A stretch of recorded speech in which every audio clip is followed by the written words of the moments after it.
From Studio 1A in Tampa, Florida, comes a talk show that really feels your pain and tells you like it is.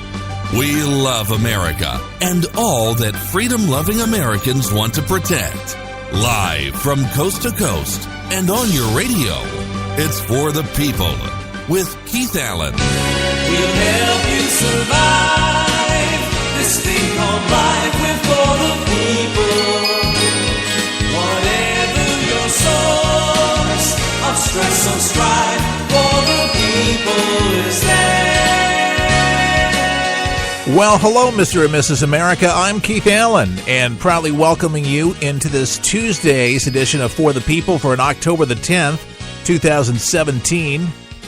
As I am combing through the wires and have sat down to try to figure out what I'm going to do for, 2 hours, something that I do Monday through Friday. So in case you're new to the broadcast, 2 hours sometimes is, a lot of airtime, valuable airtime that you could spend on a lot of particular stories.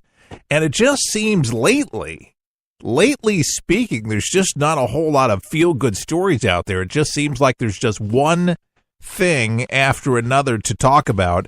And I wish we just had better news sometimes. But, in wine country, this morning, pictures are coming back of vineyards damaged, many destroyed. We got, 2 whole vineyards due to wildfires. Napa and Sonoma counties. And they were getting ready, highly anticipated harvest for their wine, getting ready, and all of a sudden these fires just come out of nowhere, wind-driven, and they've lost everything. Houses, these 2 wineries, many of them are just crispy critters, as some of them call it. Just the wine, there's tears that are coming out of people's eyes. It's unbelievable. People love these places to visit, love the wine, the distillery, where they do this. Was that distilleries is, that's beer. That's right. It's beer, but wine's different. Yeah, completely different. Yeah, I visited a few when I was in Northern California.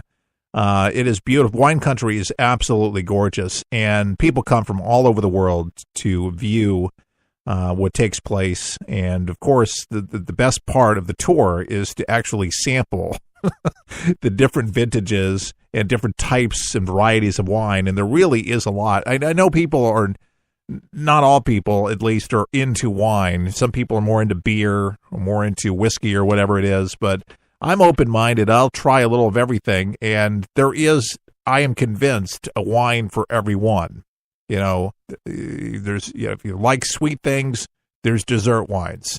I mean, what they say, you have to pair it up with something that you're eating so it's complimentary, and there's always something very, very special about it. Look, Jesus turned water into wine for a wedding, and I'm sure that wine was absolutely delicious, but our hearts go out to the folks that lost their businesses, have lost their homes.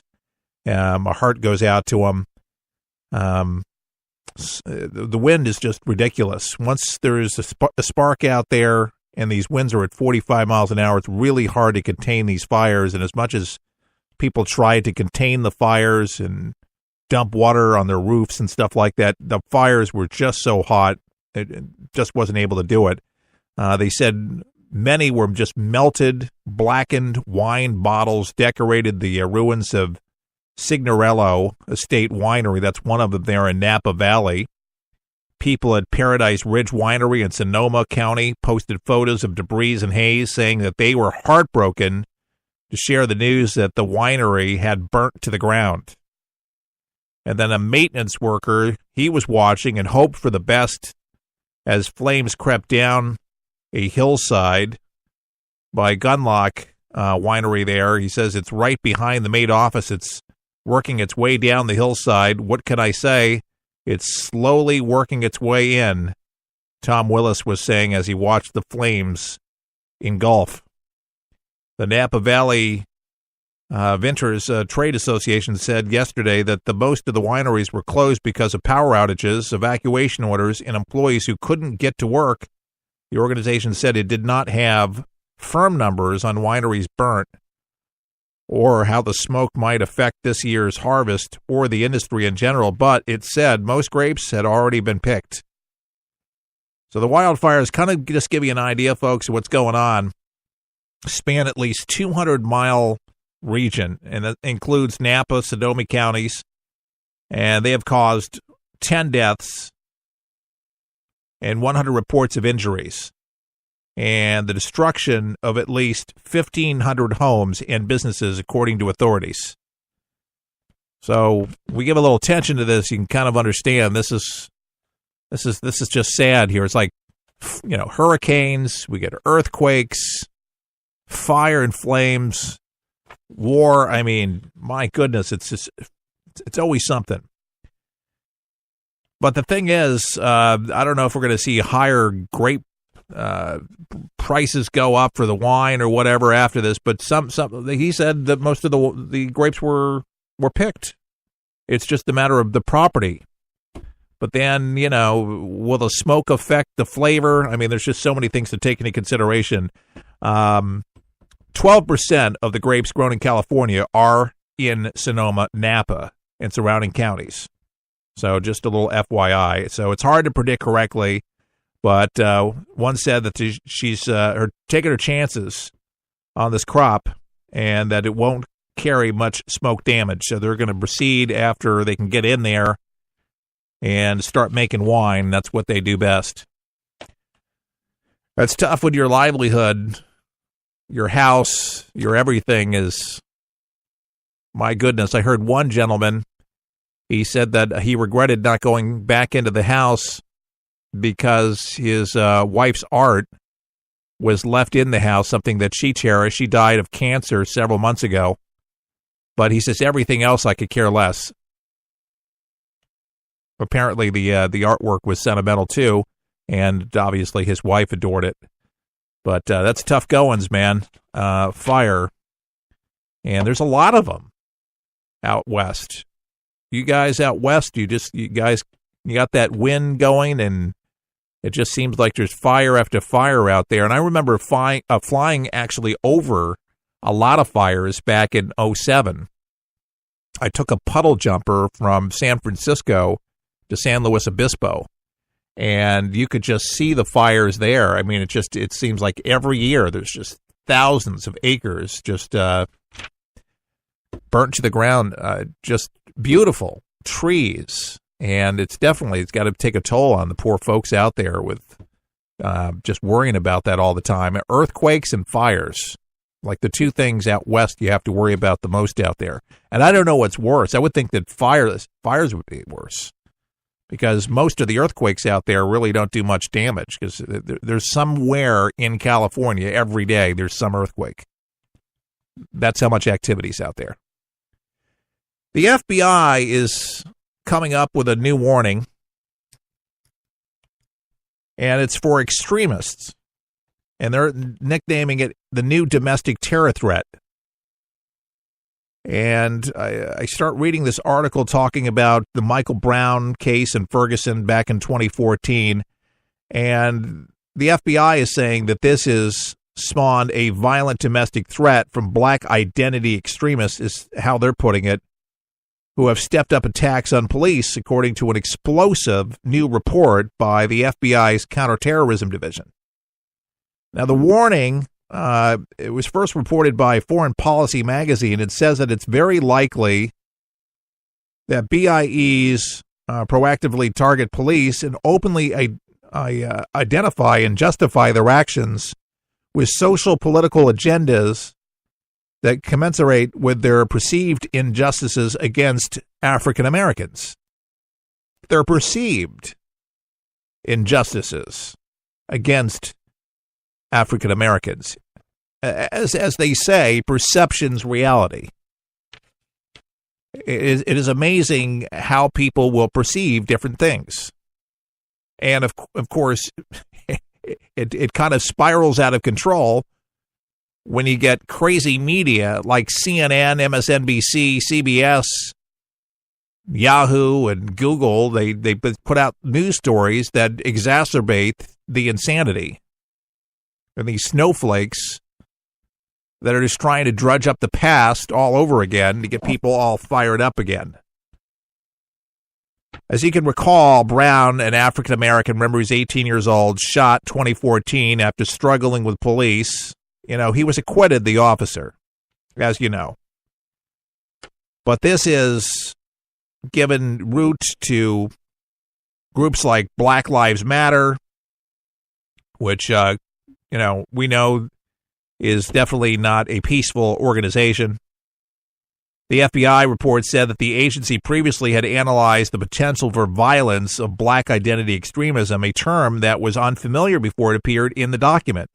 What has changed, according to this report, folks, is that the violence has now actually occurred and is likely to continue. And it is very likely that BIE's perceptions of unjust treatment of African Americans and the perceived unchallenged legitimate actions of law enforcement will inspire more attacks against law enforcement over the next year.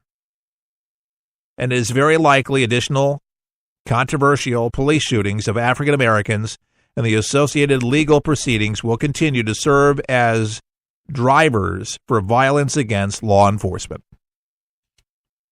Sitting ducks. You know, it's amazing to me with each story, especially the Michael Brown case in Ferguson, is they don't ask what Michael was doing. They don't ask what was happening. They don't sort through what the police officer had to deal with. A lot of them just jump on the color. Now, I understand that if there's any minorities listening, I'm not here to offend you, and I know you're just listening and hearing me out. But there are police officers throughout the United States that I'm sure are racist. But there's a proper protocol to go about it. It's something that I learned early from my dad. If you got in trouble in New York City or if you were anywhere, if you got arrested or the police officer wanted you to do something, you didn't talk back. You didn't certainly go reach for a gun or reach for his gun. You just listened. You didn't react. And if they told you to stay in the car, you stayed in the car. Each time that I read a lot of these cases, I say to myself, what was the individual doing in the first place? And over 99% of the time, you find out that the officer was acting in his defense to protect himself. He's got a family. And it was the matter of the crime. And what's not told about or talked about enough is that there's plenty of black officers shooting black people, but that's never reported. It's always seems to be when the white officer shoots the black. Then it's racism. They don't want to hear anything else, but it's the color of the skin. And then that really sets off just, everybody that is looking to overreact or get involved with Antifa, looking for an excuse. Instead of being able to make their communities a safer place, instead of being able to teach young people better ways, the new narrative for these hate groups, these extremist groups, is to act violently. And that's what they believe, that it's making things better in their heart of hearts. Instead, it's actually dividing us even further as a country. Anyways, this new report from the FBI, not a good report for law enforcement officials that already have their hands full with a lot of wackos and a lot of folks because of these things. And officers really have their hands full these days, treading on eggshells no matter where they go. And no matter who I talk to with police, they tell me increasingly how dangerous it is. And there is so much training. I live in Tampa, Florida, And I talked to some people that are in senior positions there, and there's training upon training upon training to make sure that people don't overwork